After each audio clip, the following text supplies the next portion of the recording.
It's time now for Media Watch, and I'm joined here by Emma James. Good evening, Emma. Hi there.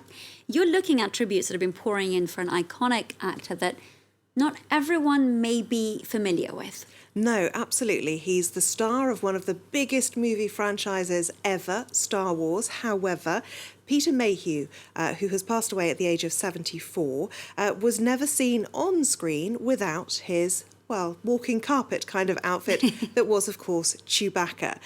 Now, this is how he looked when he wasn't dressed up, alongside his co-stars Mark Hamill and Carrie Fisher, of course, from that movie.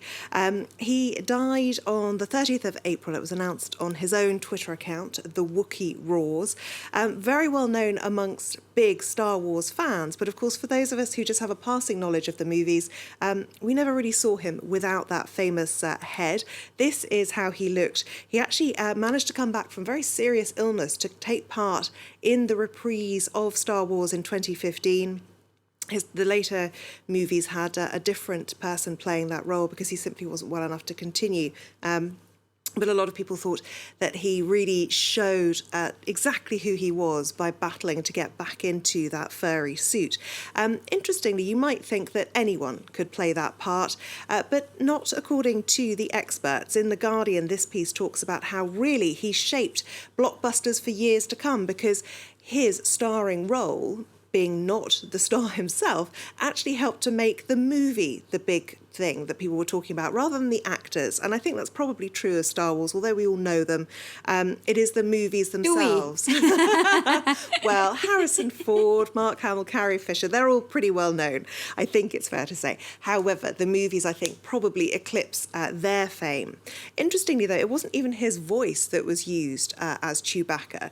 However, he was so integral and important to that role that this is a tale playing out in a tweet thread that it's worth taking a look at, written by a TV screenwriter who spoke to Irvin Kershner, who was the director of The Empire Strikes Back.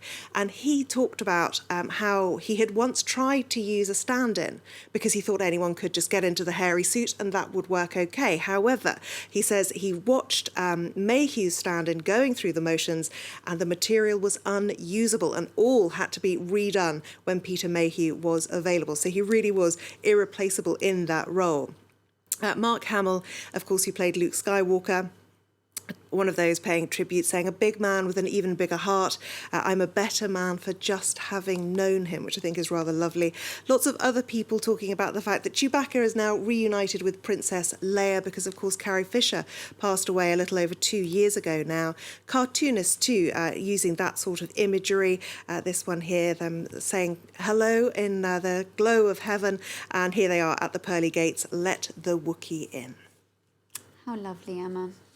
Now, it's been 3 weeks since we had that fire at the Notre Dame Cathedral here in Paris, and of course there have been plenty of architects offering up ideas for the refurbishment. Now, one French newspaper is putting the focus on some of the stranger ideas that you've been taking a look at. Yes, absolutely. And it's not surprising that people are perhaps giving unusual takes on what could replace the roof and spire that we lost, because the French culture minister, Frank Riester, said there is a craving for creativity around the spire. Let's make it live. Now, Le Parisien is wanting to know what people make of the 10 craziest ideas for Notre Dame's refurbishment.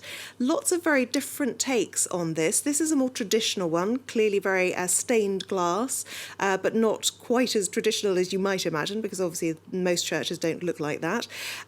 This one, a considerably more modern take. This one quite bizarre, really, a sort of hanging garden up in the roof. Don't like it. People can walk around. You're not alone in that one. This is the least popular, a giant flame on the roof, because the person behind it said the fire is now a symbol of the cathedral. Pretty poor taste if you ask me. But anyway, this is the one that has proved most popular of these 10.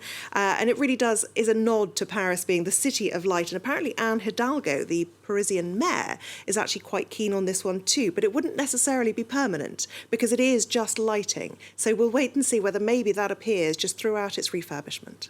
I think, Emma, it is looking increasingly like people's fears are for a reason that they won't be keeping to the spirits of what Notre Dame really stood for. Indeed.